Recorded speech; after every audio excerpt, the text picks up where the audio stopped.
All right, so yesterday we started a new topic on what we call your sequences. Yeah, does anyone remember what sequences mean? Ella, can you tell me what sequences mean?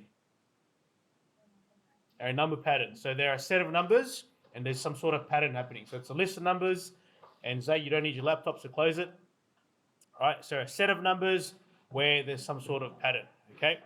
And yesterday we learned about arithmetic sequences. There is another type of sequence which we sort of came across. Tegan, I'm going to ask you one more time, okay? If you don't stop talking, I'm going to have to send you out or something. All right, can you please stop? All right, so we learned about number patterns and arithmetic sequences were yesterday's sort of main focus. Anyone remember anything about your arithmetic sequence? So what makes a sequence arithmetic? Anyone remember? If it goes down and up by the same number. Yep, down and up by the same number. What's that number called, Zaid? Do you remember? It's common. Good, it's the common difference. So the common difference tells you what it's going up and down by. Does anyone remember how to find the common difference? Yes, Zach. Yeah, any number minus the first or the one before it. Okay, so for example, if I wanted to find the common difference between, in this sequence here, I would go S1 is this one. Oh, sorry, that's a superscript. This would be S1, this would be S2. So I could go S2 minus S1. Okay, so in this case, you'd be 32, take away the 17, and that would give me a common difference of, what's that, 5. So that tells me that it's going up by 5, so the common difference is 5. And that works for any sequence that's arithmetic, okay? Only with your arithmetic sequences. And we'll learn also how to graph these. So remember yesterday, when you graph these scenarios or these arithmetic sequences, you're normally given A, which is the first term, and D, which tells you how much it goes up or down by. D, remember, is the same, I think it says here, as the gradient. Okay, so your common difference is actually the gradient as well. So if it ever asks you that, just keep that in mind. But with a arithmetic sequence graph, because it goes up and down by the same amount, Jordan, what do you notice about the line? If it goes up and down by the same amount, the line's going to be straight. Yeah, it's not going to curve because if it curves, what do you think that might mean? What do you think it means if it curves? It's not arithmetic. It's not arithmetic, so it's going to go up or down by different amounts, right? So if the curve is like, if your line's like all over the place, so maybe there's no sort of sequence or there's no pattern, okay? But if it goes up straight like that, if it goes up straight, it's probably going to be arithmetic or down as well. Also, a couple more things. If it's going up, what does that tell you about the common difference? Adding. It's adding. So it's starting with P, it is positive. It's a positive number. And if it's going down, what does that mean about the difference? Negative, yeah, because it's going to go downwards. So bear those things in mind. All right, what we're going to look into now is the rule for the nth term, okay? Now, when we're using rules in the nth term, sometimes you're going to get a question where it says, all right, here's your sequence, and it only gives you like the first 5 numbers, but then it's going to ask you, can you tell me what is the 50th number, or what is the 50th term? Okay, now, the tricky thing with that is you're not going to count by the common difference up to the 50th number. It's too much. Okay, it's too hard. So what will happen is then you will use the nth term rule. Okay, and the nth term rule is basically a rule that gives you any number that you're looking for. Okay, whether you're looking for the 5th number, the 20th number, the 60th or 100th number, that's what the nth term is for. All right, so like I said, the idea behind the nth term, okay, is so that you can find any term that you're looking for. This is going to come up in some questions when we start doing financial, because at some point the question will be like, all right, Rocco invested $500,000 in his account, okay, and the amount that he's gaining in terms of interest goes up by $1,200. Okay, I want you to tell me now how much money will Rocco have in 50 years' time. Now it's going to be too hard to obviously add 1,200 each time 50 times. So that's what this rule is for, okay? It's used mainly when you do financial questions. So here is the rule. Okay, I want you guys to highlight this. This is the rule. Right here. All right, boys, highlight it, please. Okay, this is the rule that we use for your arithmetic nth term rule. Now, bear in mind that this only applies, okay, for the arithmetic sequences. This does not apply for any other sequence. Okay, so you cannot use this rule if you have other types of sequences. Only with your arithmetic ones. Okay, so don't get them confused. The tricky part with this topic is you're going to have more than one rule that you can use. All right, so in this rule, you can see, okay, that you've got, hey, Miss Huggins. Yeah, they're all at their business. Yep, that's all right. So what this rule is saying is to get the term that you're after. So Sn refers to whatever term you want. So if, for example, I'm looking for, S20, S30, then that n is going to change. Okay. A in this formula refers to, what do you think S1 refers to, Jordan? What's S1? First number, exactly. So A is going to be your first number. And what is D for hard? What have we learnt about D? It's the common difference. Okay, so in this formula, you actually already know what everything is. A refers to the first term. N refers to the term you're looking for. Okay, so if you're looking for term 50, term 100, or number 50, number 100, whatever it is, that's what you change N to. D is the common difference, which we know is how much it goes up and down by. Right, so here's an example. For question A, all right, let's do some of this. We've got an arithmetic sequence. S has an initial value, or I would say first value, not initial. Okay, initial is a little bit confusing there because that means the start. Okay, there's a difference between S1 and S0. Okay, S0 is the start, S1 is the first term. So just don't get that confused, but hopefully we'll get more clarification on that as we go. So it's the first value, which is S7. The common difference is 8, and we're looking for the 24th number. Okay, so remember the formula is Sn is equal to A, let me just look at it again, yep, plus N minus 1 times the common difference. So if I look at the formula here, all right, Rocco, tell me, what is the first term in this question here? 7, good. So in my formula, Sn equals A is going to be 7, okay, plus something minus 1 times the common difference. All right, Chelsea, can you tell me what term are we looking for in this sequence? So this question here, what term are we after? 24. The 24th term, or the 24th number. So that means N is going to be 24. I'll also change this guy to 24 because this is saying I'm looking for the 24th number. Okay. And Kiani, can you tell me what the common difference is in this? 8. Good. So we're going to change D to 8. So all you do now is put that in your calculator.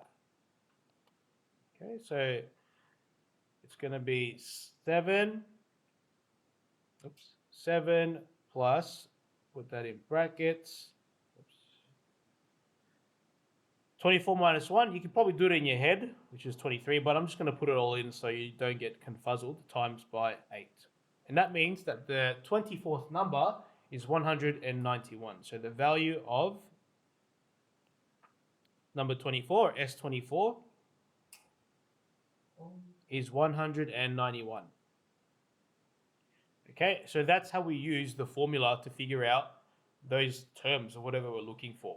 Okay, now most of the questions you get won't look like that. Yeah, normally what it'll say is it'll give you the actual sequence. Okay, and then from there it'll tell you sort of, all right, give me you need to find a common difference, but then you also need to maybe identify what's the first term, and then give me term number, I don't know, whatever, like 100. Okay, this one here, let's do B. Okay, so B, I can see it's an arithmetic sequence that begins, or I would say, yeah, the first term should be 2, 1, 3, but it's not the starting term, but we'll leave it at that. And then we need to find term number 53. All right. So this one doesn't give us the common difference. So bear that in mind. So what I will do for B is always start off by writing the formula that you're going to use. So Sn equals A plus n minus 1 times the common difference.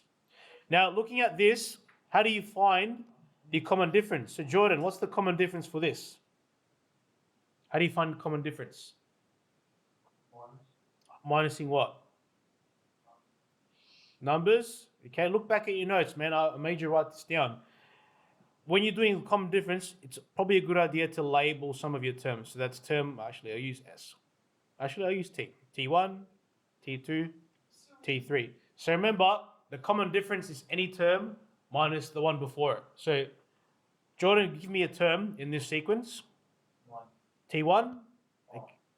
No, maybe not 1, because there's no term before term 1. Give me a number, pick any of these three numbers. Term 1, term 2, term 3. Okay, so remember the common difference is going to be any term, take away, and what's the term before it? T1.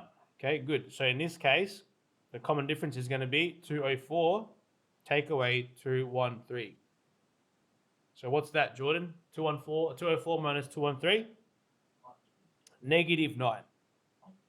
Okay, so that means because you can see what's happening with the numbers each time. It goes down, so that means it's a negative common difference. Okay, so that means the common difference here is negative 9. All right, so in my formula, okay, I know that I'm looking for the 53rd number. So n is going to be 53. My first term, according to this, it begins at 213, and it also tells me here that term 1 is 213. So 213 plus 53 minus 1 times the common difference that we calculated of negative 9. So that means the 53rd number, put that in your CAS. You've got 213 plus bracket 53 minus 1, close the bracket, multiplied by negative 9. Okay, so just make sure you don't skip on any variables that you put in there. So that means the, what is that? The S53 is going to be negative 255. So the 53rd number. And that would make sense here because the numbers keep getting less and less. So obviously, by the time you get to like the 53rd number, it'll be into the negatives. All right. Okay.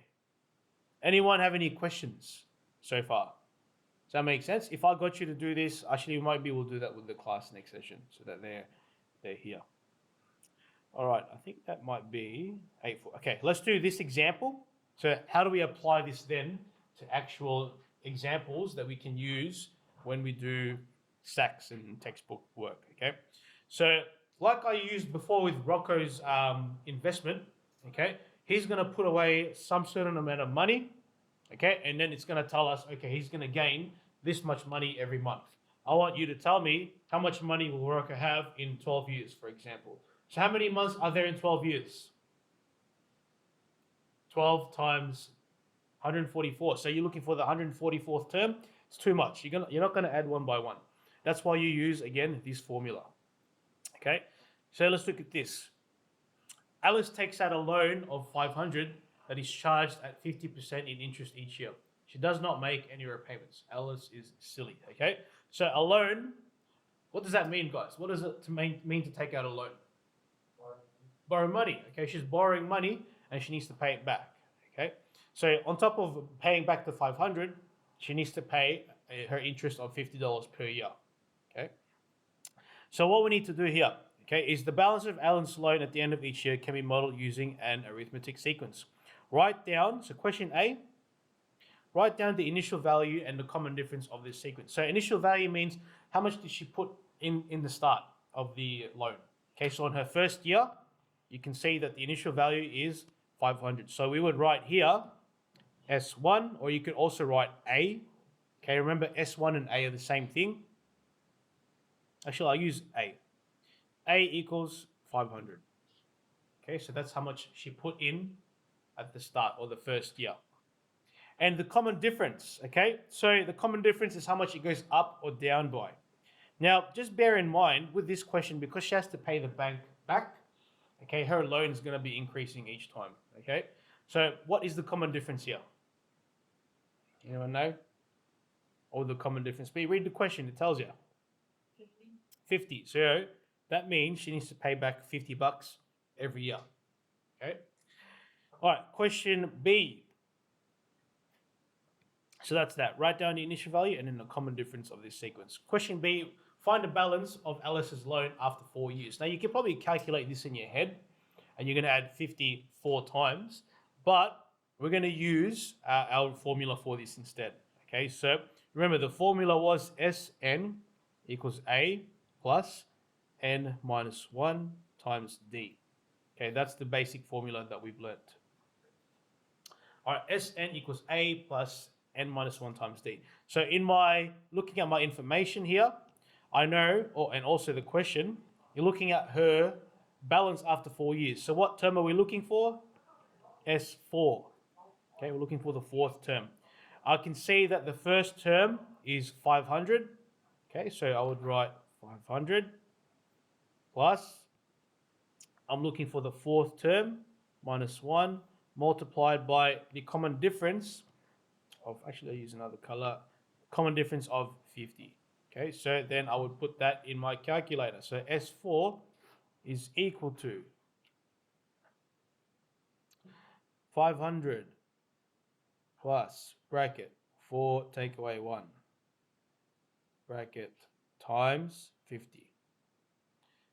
So 650. Okay, so after 4 years, she'll have to pay back $650. Okay. Obviously, on her first year, it's her first year, so she didn't have to pay anything back. But after the second year, that's when the money starts increasing. Yeah. So S4 is 650. Now, question C is a little bit tricky. Okay, let's look at C. After how many years does Alice owe $850? Okay, so what this question is saying is how many years will it take for her to now have to pay back $850? So if my formula was initially this, it was A plus N minus 1 times D, okay, and we're trying to figure out the years here. Okay. What do you think I'm looking for in this formula? If I'm looking for years, how many years, okay, did it take for her to reach 850? Which of these terms do you guys think I would be looking for? N. Why N, Elena? N, yeah, N refers to the term. So that means the unknown is going to be this. So if you look at the formula, okay, this represents how much she owes, or what's the value of that term. This is the first term, and this is the common difference. So if I change some of these numbers, I'm just going to get rid of this. So if I change some of these numbers, 850 will be her SN. So it's going to be 850, because that's the value of her investment equals, of the loan. A, remember, was 500. So 500 plus N is the unknown. Okay, I'm going to make that green. N is the years we're looking for. N minus 1 times the common difference was 50. So in this formula, what I'm looking for is what is the number of years. Now, this is where it gets a little bit easy because you can use your calculator using the solve function. Okay, anyone remember that solve function? Remember we used it before to find some unknown values. So what I would do here is I could literally type in solve, S-O-L-V-E, okay, and we're going to try and figure out what is N. So you solve, open bracket. Now, to do this, you need to just type that formula into your calculator. Okay, so you'd go 850 equals 500 plus, open bracket, N, and I can use any variable I want. In this case, I'll use N minus 1. Close the bracket times 50. And then the variable you're looking for is N. So you would write comma N, and then you close the bracket. And what this does is it'll tell you what the value of N is. So in this case, N is 8. So that means it took 8 years for it to get to 850. So that means Sn, or n, in this case, sorry, n equals 8. Okay, so the question is, how many years did it take for her loan to reach $850? It took 8 years. Okay, so you'd use your solve function for that. Okay, you don't have to know any specific algebra. The solve function basically does all the work for you. Does that make sense, guys?